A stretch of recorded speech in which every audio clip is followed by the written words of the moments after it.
she thinks that he was set up to fail. I don't think so. I think that they Yeah. were ripping people off, and that was the plan all along from the Okay. jump. Looks like we got us another hit. Yep.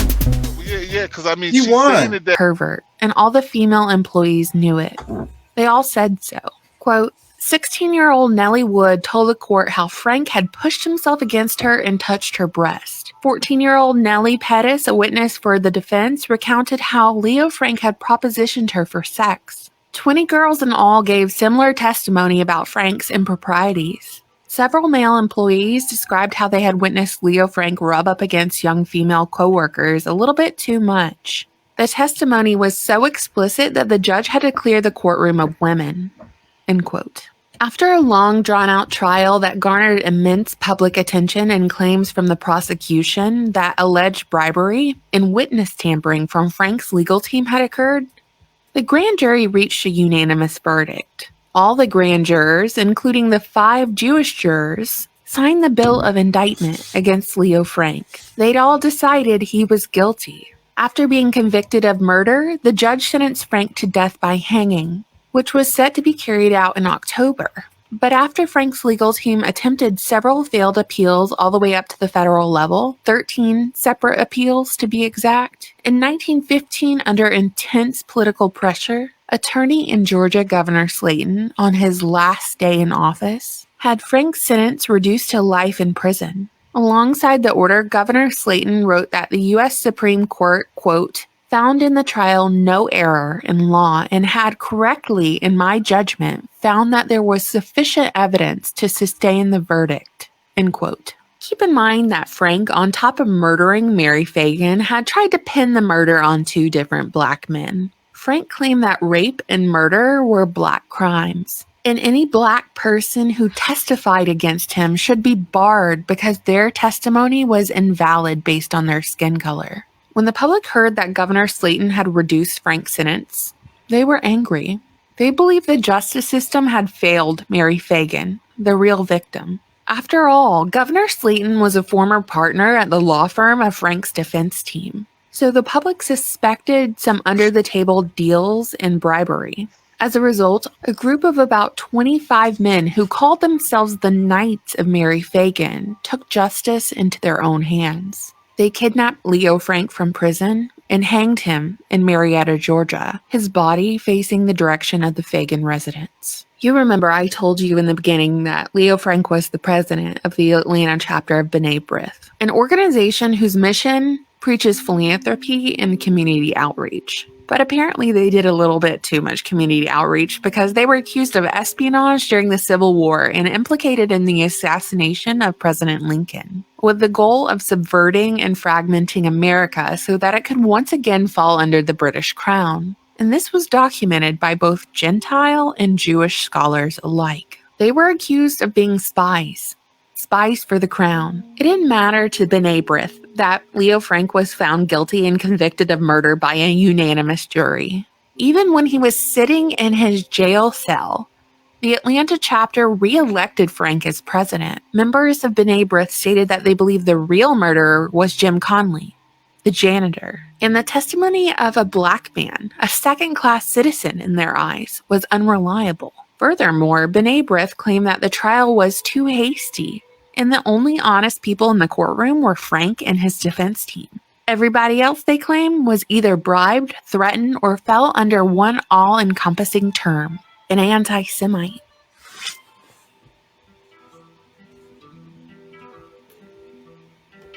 All my sources are listed. So this is the beginning of the the ADL. They was willing to ride with him no matter what, even though he got found guilty. They said, you know, that this is a crime of black men. They said, you know, the only people that were honest was that guy who's Jewish and part of their team and his lawyers, and everybody else was either bribed or lying or second-class citizens. You can't listen to what they have to say. and this is the point of view of the Jewish community. That's the point of this. And, you know, the ADL saying that those people who said he was guilty, they were anti-Semites.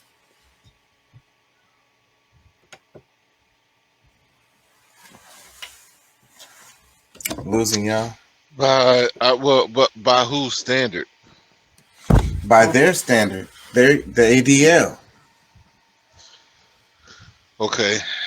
Yeah. So I mean, and I mean, I get it. I mean, that's the way that they presented the case and all, but they're the anti-Semites. Yeah. So that's the point of this. Like, this guy did this super horrible thing. Clearly. Lies on other people. Trying to get black man killed and shit. Set them up. And this is the same playbook. That's the point. That's the reason why I wanted to cover this. It's the same playbook.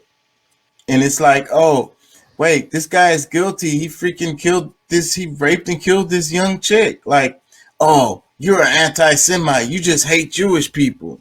Wait, no, he raped and killed this chick. Like, everybody said it. Even the people on the damn jury were Jewish. Like, they all said this dude is guilty. You're just an anti-Semite. You just hate Jewish people. It was the black guy. But what is, and see, my thing is, you know, this was when in the 60s, 1913. 1913. Okay, so even all right, that's even worse. Like, so that's as the far as birth of the ADL.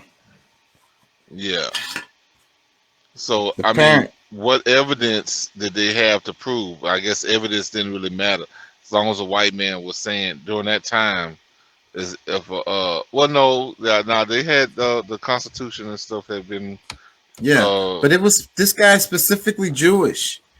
You know, that's the important part of this. Like, you know, and maybe that's part of the reason why they was even able to get at him. I don't know, but that's why they killed him. That's why they said he was guilty. And probably to this day, they will be like, you know, it was an injustice.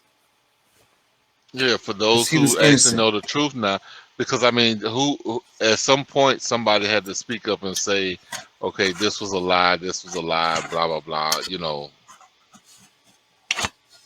Well, that's what she's saying in the video. Ever since this has happened, they keep the story is changing, the history is changing to make it look like this guy was really innocent.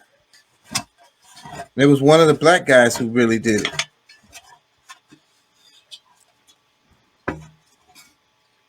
And they were really just did it. anti-Semites. That's the reason why they killed him. They killed him. The guy who did they hung him. All right.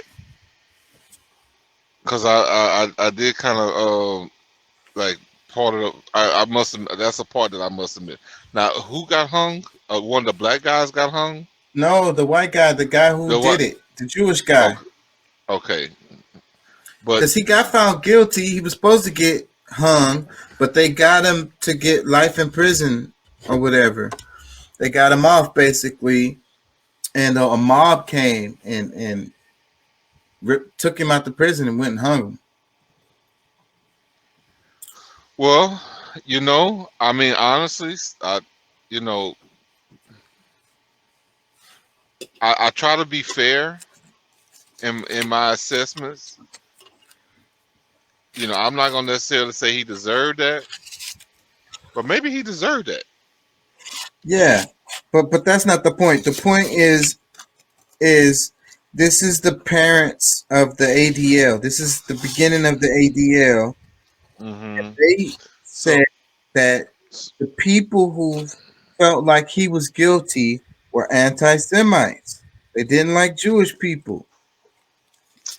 Even though there was all this evidence, this big long trial, the dude clearly did the shit. Yeah, and he's actually like he's trying to get somebody else killed for his crime, And now, like they trying to point, see, that just like that's exactly what they're doing right now. Like it's That's the what I'm same saying. kind of, Boom. That's yeah. it. That's my point. That's why I wanted to cover it, because that's exactly what they're doing right now. Exactly what they're doing right now. Like no difference. It's the same playbook. You know. Trying to point the finger at somebody else or what they did, even though like they live a lie, like their whole existence to I'm gonna say to some extent, because those who still hold to the true values of Judaism, Yeah. the part that actually makes you a Jew, because Yeah. it's not a bloodline. Yeah. So So it's not one to be held accountable for your actions. It's not even one to acknowledge that you did anything wrong at all, you know? And also yeah, not feeling like everyone else, or at least some of the other people, are lesser than you anyways, and aren't in a position to question what you do in the first place. As history is being rewritten in real time, and people are too afraid of being called names to even point it out. Mentioned the Yeah. Just woke up. there's something fishy with the Paul Pelosi story. So and it's Jimmy Dore talked about it. Let me